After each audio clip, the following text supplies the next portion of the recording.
আপনার এখানে কৃষক আছেন তো নাকি? হ্যাঁ, আপনিও কৃষক? কৃষক আছে, যারা কৃষকের হাত তুলুন তো। মাসিক গড় আয় আপনাদের কত আপনারা জানেন? Below 8,000 on an average. Average গড় সারা পশ্চিমবাংলার কৃষকদের 8,000 টাকার নিচে। আগে ছিল 7,000 টাকার নিচে। ভাঙড়ের বিধায়ক বিধানসভায় গিয়ে বারবার চিৎকার চেঁচামেচি করার জন্য 1,000 টাকা ইনকাম বাড়াতে সহযোগিতা করেছে সরকার। কেন আপনাদের 8,000 টাকার নিচে? এটা আপনাদের ভাবতে হবে। আপনারা পশ্চিমবাংলার কৃষক। একটু এগিয়ে যান কাশ্মীর, যে কাশ্মীরের বিভিন্ন সময়ে খবরের শিরোনামে থাকে, এই হয়েছে, হ্যান হয়েছে, ত্যান হয়েছে, ইন্টারনেট শাটডাউন হয়েছে, হ্যান হয়েছে, অনেক গল্প থাকে। সেই কাশ্মীরের কৃষকরা মাস গেলে 12,000 টাকার বেশি ইনকাম করে। হরিয়ানার কৃষকরা মাস গেলে প্রায় 22,000 টাকা ইনকাম করে। পাঞ্জাবের কৃষকরা মাস গেলে 20,000-এর বেশি ইনকাম করে। তামিলনাড়ুর কৃষকরা মাস গেলে 18,000 টাকার উপরে ইনকাম করে। বিভিন্ন রাজ্যের কৃষকরা মাস গেলে এই 22-25,000 টাকার মধ্যে ইনকাম করে।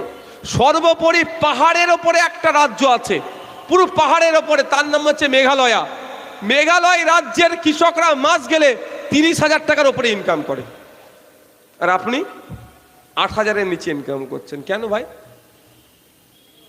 আপনার ইনকাম বাড়ছে না কেন? আপনার ইনকাম যাতে বাড়ে দেখবে কে? নওশাদ সিদ্দিকী? আমি তো বিরোধী দলের বিধায়ক। আপনার ইনকাম বাড়ানোর দায়িত্ব হচ্ছে সরকারের। সরকার কি আপনার ইনকাম বাড়ানোর দায়িত্বটা নিচ্ছে ঠিকঠাক? বলুন আপনারা। যদি নিত তাহলে বাড়তো। আমি আপনাদের আজকে প্রমাণ করে দিয়ে যাচ্ছি আপনাদের ইনকাম কিভাবে বাড়তো। একটা প্রমাণ দিয়ে যাচ্ছি। আপনাদের এখানে বেশি চাষবাস কি হয়? সবজি কি হয়? ফুলকপি। ফুলকপি দিলে উদাহরণটা সহজে হবে, সহজ আমি দিচ্ছি। আলু হয়। এই ফুলকপির উদাহরণটা সহজে হবে। একটা ফুলকপি তৈরি করতে কত খরচ হয় কৃষক ভাইদের? 3 টাকা। কোনো জায়গায় 3.5 টাকা হয়, কোনো জায়গায় 5 টাকাতে হয়। আমি অ্যাভারেজ হচ্ছে 3 টাকা খরচ হচ্ছে একটা ফুলকপি তৈরি করতে। তো আপনারা ক টাকায় বিক্রি করেন বলেন একটু? আমি বলবো? হ্যাঁ, 12 টাকায় বিক্রি করেন। তাহলে আমি আপনাকে স্যালুট জানাবো। আপনি কৃষক কি? উনি কৃষক নয়। আমি বলে দিচ্ছি, 3 টাকায় ফুলকপি তৈরি হয়, 3.5-4 টাকা ভাগ্য খুব ভালো থাকলে 5 টাকায় বিক্রি করেন। আর যখন ভাগ্য সব থেকে নিচে যায় তখন 3 টাকায় 3টে ফুলকপি দিয়ে দিতে হয়।